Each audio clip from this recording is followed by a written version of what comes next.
Hi friends, आज हम भारतीय राज्य व्यवस्था का एक बहुत ही महत्वपूर्ण टॉपिक का नाम है हमारे राष्ट्रीय मानवाधिकार आयोग, जिसे शॉर्ट में कहते हैं NHRC, national human right commission के बारे में काफी डिटेल से चर्चा करेंगे। आप हमारे साथ बने रहिए ताकि आपको इसके बारे में जानकारी हो सके। तो शुरुआत करते हैं आज का टॉपिक। सबसे पहले देखेंगे सांविधिक या वैधानिक आयोग की। तो सांविधिक या वैधानिक आयोग किसे कहते हैं? स्टैट्यूटरी कमीशन, जिसका अर्थ होता है कि आयोग का गठन संसद के द्वारा पारित एक अधिनियम या एक्ट के तहत किया गया है, न कि सीधे संविधान के द्वारा। तो हमारा राष्ट्रीय मानवाधिकार आयोग क्या है? एक तरह का सांविधिक या वैधानिक आयोग है। बात करें इसकी स्थापना की, तो इसकी स्थापना हमारे 12 अक्टूबर 1993 को की गई थी। स्थापना की बात करें तो राष्ट्रीय मानवाधिकार संरक्षण अधिनियम 1993 के प्रावधानों के तहत इसकी स्थापना की गई थी। बात करें इसने क्या किया था? मानवाधिकारों की परिभाषा दी थी। तो अधिनियम की धारा 2(1)(a) में मानवाधिकारों को परिभाषित किया गया है। मुख्यालय की बात करें तो इसका मुख्यालय नई दिल्ली में स्थित है। जो हमारा एनएचआरसी है, इसका मुख्यालय कहाँ है? नई दिल्ली में स्थित है। बात करें मानवाधिकारों का अंतर्राष्ट्रीय संदर्भ, मतलब दुनिया के लिए या दुनिया के अंदर हम देखें मानवाधिकारों के विषय में कहाँ से जानकारी प्राप्त होती है, तो सबसे पहले मानवाधिकारों को संयुक्त राष्ट्र महासभा के द्वारा 10 दिसंबर 1948 को पेरिस में अपनाया गया था, जिसे मानवाधिकारों की सार्वभौमिक घोषणा या universal declaration of human rights UDHR कहा जाता है। इसीलिए क्या 10 दिसंबर को हमारे हर साल यूडीएचआर की वर्षगांठ के रूप में मानवाधिकार दिवस के रूप में मनाया जाता है। अब बात करें एनएचआरसी की स्थापना के उद्देश्य क्या है। पहला उद्देश्य आता हमारा तो संस्थागत व्यवस्था को मजबूत करना। तो मानवाधिकारों से संबंधित समाधान के लिए एक मजबूत और विश्वसनीय संस्थागत ढांचा प्रदान करना, इसका पहला उद्देश्य। दूसरा आता हमारा अतिक्रमण को स्वतंत्रता पूर्वक बताना, मतलब मानवाधिकारों के उल्लंघन या अतिक्रमण के मामलों को सामने लाना, ताकि सरकार का ध्यान इस पर केंद्रित हो और वे सुधारात्मक कार्रवाई कर पाए। तो प्रयासों को पूर्ण और सशक्त बनाना, तो मानवाधिकारों की दिशा में किए गए जो प्रयास है उनको प्रभावी और मजबूत बनाना। इसके तो हमने इसके 3 उद्देश्य देखे इस संस्था के स्थापना के। अब इसकी संरचना के बारे में देखें तो हमारी एनएचआरसी क्या है? बहुसदस्यीय आयोग है। तो एनएचआरसी में एक से अधिक सदस्य पाए जाते हैं। विशिष्ट विभाग की बात करें तो इस आयोग में 5 विशिष्ट विभाग है। जैसे कौन कौन से? विधि, जांच, नीति अनुसंधान, प्रशिक्षण और प्रशासन। तो हमारे 5 विभाग क्या है? विशिष्ट प्रशासन विभाग हमारे इस आयोग में कार्य करते हैं।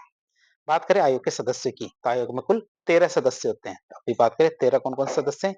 एक तो हमारा अध्यक्ष होता है, तो सर्वोच्च न्यायालय के सेवानिवृत्त न्यायाधीश को इसका अध्यक्ष बनाया जाता है। 5 इसके पूर्णकालिक सदस्य होते हैं और ये सदस्य आयोग में पूर्ण समय के लिए नियुक्त किए जाते हैं। पदेन सदस्य की बात करें तो ये हमारे 7 होते हैं और एक्स ऑफिशियो मेंबर्स, मतलब ये सदस्य क्या अन्य जो राष्ट्रीय आयोग है इनके अध्यक्ष होते हैं और अपने पद के कारण एनएचआरसी के सदस्य भी बन जाते हैं, इसीलिए इनको एन एक्स ऑफिशियो मेंबर्स कहते हैं। अब बात करें जो 5 पूर्णकालीन सदस्य उनके विवरण की बात करें, उनमें से एक सदस्य उच्च न्यायालय में कार्यरत होना चाहिए या फिर सेवानिवृत्त न्यायाधीश होना चाहिए। दूसरा सदस्य उच्च न्यायालय में कार्यरत या सेवानिवृत्त मुख्य न्यायाधीश होना चाहिए। ध्यान रखना, पहला तो सेवानिवृत्त या कार्यरत न्यायाधीश हो, दूसरा हमारा मुख्य न्यायाधीश होना चाहिए। 3 सदस्य वे व्यक्ति होने चाहिए जिन्हें मानवाधिकारों का ज्ञान या फिर हमारा व्यावहारिक अनुभव हो, और इन 3 में से एक सदस्य कंपल्सरी एक महिला होनी चाहिए। जिन्हें क्या है, क्या मानवाधिकारों का ज्ञान या व्यावहारिक अनुभव हो, इनमें से क्या कंपल्सरी एक सदस्य कौन होना चाहिए? महिला होनी चाहिए। अब बात करें 5-7 पदेन सदस्यों की, तो ये सभी सदस्य संबंधित राष्ट्रीय आयोग के अध्यक्ष होते हैं। वो कौन-कौन से? जैसे हमारा राष्ट्रीय अनुसूचित जाति आयोग, राष्ट्रीय अनुसूचित जनजाति आयोग, राष्ट्रीय महिला आयोग, राष्ट्रीय पिछड़ा वर्ग आयोग, राष्ट्रीय अल्पसंख्यक आयोग, हमारा राष्ट्रीय बाल अधिकार संरक्षण आयोग और राष्ट्रीय दिव्यांग आयोग। तो दिव्यांग व्यक्ति के लिए मुख्य आयुक्त का नियुक्ति की जाती है। तो हमारे 7 ऐसे संस्थान है राष्ट्रीय स्तर के जिनके जो अध्यक्ष होते हैं, तो हमारे एनएचआरसी के पदेन सदस्य बन जाते हैं। अब हम बात करेंगे नियुक्ति की, अपॉइंटमेंट की। नियुक्ति प्राधिकारी की बात करें तो आयोग के अध्यक्ष और सदस्यों की नियुक्ति राष्ट्रपति के द्वारा की जाती है। सिफारिश की बात करें तो यह नियुक्ति क्या है? एक चयन समिति की सिफारिश पे की जाती है। जो हमारे अध्यक्ष और सदस्यों की नियुक्ति क्या है? एक चयन समिति की सिफारिश पे की जाती है। और चयन समिति में कुल 6 सदस्य होते हैं। कितने? 6 सदस्य होते हैं। एक तो होता है हमारा प्रधानमंत्री, जो समिति के अध्यक्ष होते हैं। एक लोकसभा का स्पीकर, राज्यसभा का उपसभापति, लोकसभा में विपक्ष का नेता, राज्यसभा में विपक्ष का नेता और केंद्रीय गृह मंत्री। तो ये 6 लोग होते हैं उस समिति के सदस्य, जो ये तय करती है कि हमारा अध्यक्ष और सदस्य कौन होंगे। कौन-कौन? प्रधानमंत्री अध्यक्ष होंगे इसके, लोकसभा का स्पीकर, राज्यसभा का उपसभापति, लोकसभा में विपक्ष का नेता, राज्यसभा में विपक्ष का नेता और केंद्रीय गृह मंत्री। अब कार्यकाल और पुनर्नियुक्ति की बात करें। कार्यकाल की बात करें तो आयोग के अध्यक्ष और सदस्यों का कार्यकाल 3 वर्ष या फिर 70 वर्ष की आयु, जो भी पहले हो ये होगा। बात करें पुनर्नियुक्ति की कि उनका क्या दोबारा से लगाया जा सकता है, तो आयोग के अध्यक्ष और सदस्य पुनर्नियुक्ति के लिए पात्र, मतलब दोबारा से भी उनको लगाया जा सकता है। अन्य पदों की बात करें तो आयोग के सदस्य केंद्र या फिर राज्य सरकार के अधीन किसी भी अन्य प्रकार का कोई पद धारण नहीं कर सकते, मतलब कार्यकाल समाप्त होने के बाद किसी भी तरह का कोई पद धारण नहीं कर सकते, ना तो स्टेट में ना ही सेंट्रल। अब हम बात करेंगे उनको एक बार लगाने के बाद रिमूवल की क्या प्रक्रिया है, यदि उनको हटाना पड़े निष्कासन की तो कौन सी प्रक्रिया होगी। सबसे पहले निष्कासन प्राधिकारी की बात करते हैं, कौन निकाल सकता है, कौन हटा सकता है, तो आयोग के सदस्यों को राष्ट्रपति के द्वारा पद से हटाया जा सकता है। अब हटाने के निष्कासन के कौन-कौन से आधार होंगे, तो इसके 2 आधार है। पहला आधार आता है हमारा कदाचार या अक्षमता, जिसे अंग्रेजी में मिसबिहेव या इनकैपेसिटी कहते हैं। दूसरा दूसरी किसी आधार पे, पहला आता है कदाचार या अक्षमता के आधार पे, तो इस आधार पर हटाने से पहले सर्वोच्च न्यायालय द्वारा मामले की जांच की जाती है। जिस आधार पर इनको हटाया जा रहा है, तो उस मामले की जांच कौन करता है, सर्वोच्च न्यायालय। और यदि जांच में आरोप सही पाए जाते हैं, तो राष्ट्रपति उन्हें हटा सकता है।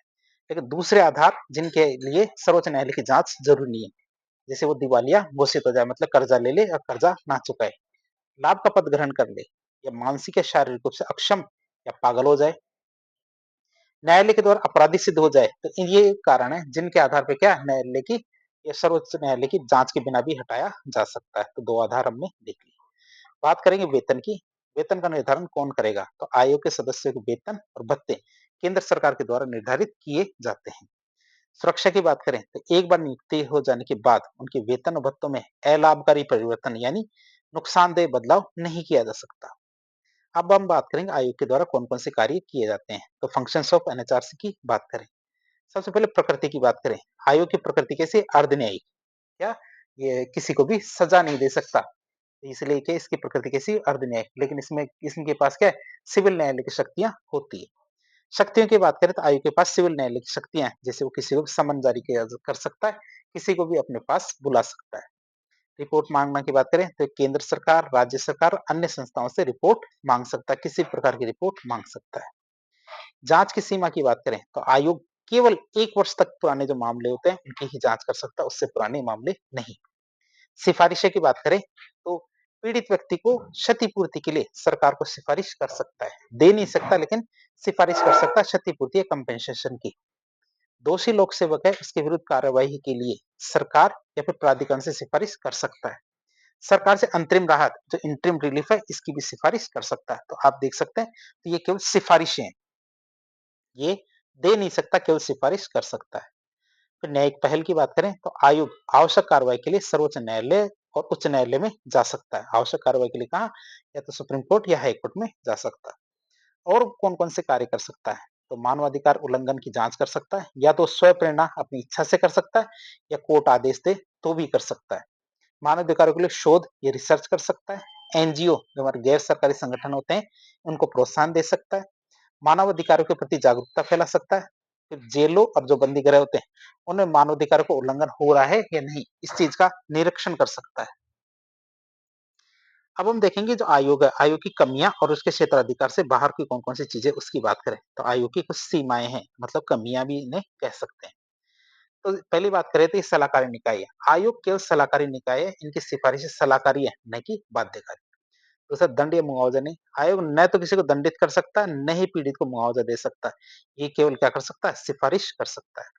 सलाह पे कार्रवाई की बात करें, हालांकि सलाह बाध्यकारी नहीं होती, फिर भी सलाह को सरकार को सलाह पर की गई कार्रवाई की सूचना 1 महीने के भीतर-भीतर आयोग को देनी पड़ती है। ये बात खास है। 1 महीने की वाली चीज़ आप याद रखना, दी गई सलाह पे कोई कार्रवाई हुई या नहीं, इसकी सूचना उनको 1 महीने के अंदर देनी होती है। सैन्य मामलों की बात करें, तो सेना द्वारा किए गए मानवाधिकार हनन की जाँच का अधिकार आयोग के पास नहीं है। जाँच की सीमा की बात करें तो आयोग 1 वर्ष से पुराने मामले नहीं सुन सकता। जुर्माना या मुआवजा, आयोग जुर्माना नहीं लगा सकता, ना ही किसी को मुआवजा या कंपेंसेशन दिला सकता है। जांच तंत्र का अभाव, इसके पास जांच के लिए कोई विशेष तंत्र या फिर स्वतंत्र तंत्र नहीं है। ये अक्सर क्या संबंधित सरकार को की जांच का आदेश देते हैं कि सरकार जांच करके बताएगी। सहयोग की बात करें तो आयोग को पुलिस और जो अन्य एजेंसियां हैं, इनका सहयोग नहीं मिलता है। इसकी आलोचना करते हैं पूर्व अटॉर्नी जनरल सोली सोराबजी ने। इससे क्या कहा, इंडियाज टीजिंग इल्यूजन की संज्ञा दी है। ध्यान रखना, इंडियाज टीजिंग इल्यूजन की संज्ञा किसे दी है, हमारे एनएचआरसी को। किसने, पूर्व अटॉर्नी जनरल सोली सोराबजी ने। प्रतिवेदन की बात करें तो आयोग क्या करता है, अपनी वार्षिक रिपोर्ट राष्ट्रपति को सौंपता है, जिसे संसद में रखवाया जाता है। रिपोर्ट कहाँ कहाँ जाती है, केंद्र सरकार से संबंधित रिपोर्ट केंद्र सरकार को, और राज्य सरकार से संबंधित रिपोर्ट राज्य सरकार को जाती है। देते राष्ट्रपति को, राष्ट्रपति दोनों जगह भिजवा देता है। फिर आयोग के वर्तमान अध्यक्ष और सदस्यों की बात करें, ये जो जानकारी है समय के साथ बदलती रहती है। क्यों, क्योंकि ये अध्यक्ष और सदस्य बदलते रहते हैं, तो आप इसको अपडेट करते रहिएगा। वर्तमान की बात करें तो वर्तमान में इसके अध्यक्ष है न्यायमूर्ति वी रामा सुब्रमण्यम। फिर दूसरे सदस्य की बात करें, डॉक्टर जस्टिस विद्युत रंजन सारंगी। तीसरे सदस्य आते हैं हमारे श्रीमती विजया भारती सयानी। फिर पदेन सदस्य की बात करें, मतलब अध्यक्ष राष्ट्रीय अल्पसंख्यक आयोग के कौन है, श्री इकबाल सिंह लालपुरा। फिर अध्यक्ष है अनुसूचित जाति आयोग के पदेन सदस्य कौन है, श्री किशोर मकवाना। फिर आते हैं अनुसूचित जनजाति आयोग के अध्यक्ष हमारे श्री अंतर सिंह आर्य। फिर राष्ट्रीय जो महिला आयोग है, तो महिला आयोग की बात करें तो महिला आयोग की अध्यक्ष कौन है, हमारी श्रीमती विजया रहाटकर, ये भी हमारे पदेन सदस्य। एक हमारे सांविधिक पूर्ण आयोग के लिए विशेष आमंत्रण, इनका राष्ट्रीय बाल अधिकार संरक्षण आयोग, ये कौन, हमारे श्री प्रियांक कानूनगो। फिर श्री हंसराज गंगाराम अहिर, ये हमारे पदेन अध्यक्ष सदस्य हमारे किसके, और साथ साथ देखिए अध्यक्ष कहाँ के, पिछड़ा वर्ग राष्ट्रीय आयोग के। और विकलांग व्यक्ति के लिए जो मुख्य आयुक्त है, ये हमारे पदेन सदस्य हैं, किसके समतुल्य होंगे, राष्ट्रीय दिव्यांग आयोग के अध्यक्ष के समतुल्य होंगे। तो वर्तमान जो पदेन सदस्य और जो हमारे अध्यक्ष और सदस्य हैं, उनके बारे में हमने देख लिया। अब इससे संबंधित कुछ खास तथ्यों की बात करें तो पहले अध्यक्ष कौन थे, हमारे न्यायमूर्ति श्री रंगनाथ मिश्रा, जिनका कार्यकाल था 12 अक्टूबर 1993 से 24 नवंबर 1996 तक। पहले कार्यवाहक अध्यक्ष कौन रहे हमारे एनएचआरसी के, तो श्री न्यायमूर्ति डॉक्टर शिवराज सिंह वी पाटिल। बात करें कार्यकाल की तो 1 नवंबर 2006 से 1 अप्रैल 2007 तक इनका कार्यकाल रहा था। वर्तमान में अध्यक्ष कौन है, न्यायमूर्ति वी रामा सुब्रमण्यम। अब बात करें इसको सुधारने के लिए कुछ सुझाव दिए जा सकते हैं। वो सुझावों की बात करें, पहला सुझाव आता है निर्णयों को लागू करना। सरकार के द्वारा आयोग के निर्णयों को पूरी तरह से लागू करके उसकी प्रभावशीलता में वृद्धि की जा सकती है। संरचना में परिवर्तन की बात करें तो आयोग की संरचना में आम नागरिकों और सामाजिक संगठनों के प्रतिनिधियों को भी शामिल किया जाना चाहिए, तभी ये प्रभावशीलता बढ़ेगी। फिर आता है स्वतंत्र जांच काडर, तो जांच के लिए उचित अनुभव वाले कर्मचारियों का एक नया और स्वतंत्र काडर तैयार किया जाना चाहिए। सहयोग की बात करें तो मानवाधिकार स्थिति सुधारने के लिए राज्य अभिकर्ताओं और गैर राज्य अभिकर्ताओं को मिलकर काम करना चाहिए। तो इस तरह आज एक लेक्चर के जरिए हमने जो राष्ट्रीय मानवाधिकार आयोग एनएचआरसी के बारे में बहुत कुछ जानने की कोशिश की। इस प्रकार के इन्फॉर्मेटिव वीडियो देखने के लिए हमारे चैनल से जुड़े। वीडियो यदि पसंद आया तो वीडियो को लाइक करें, चैनल को सब्सक्राइब करें, अपने दोस्तों के साथ शेयर करें। धन्यवाद।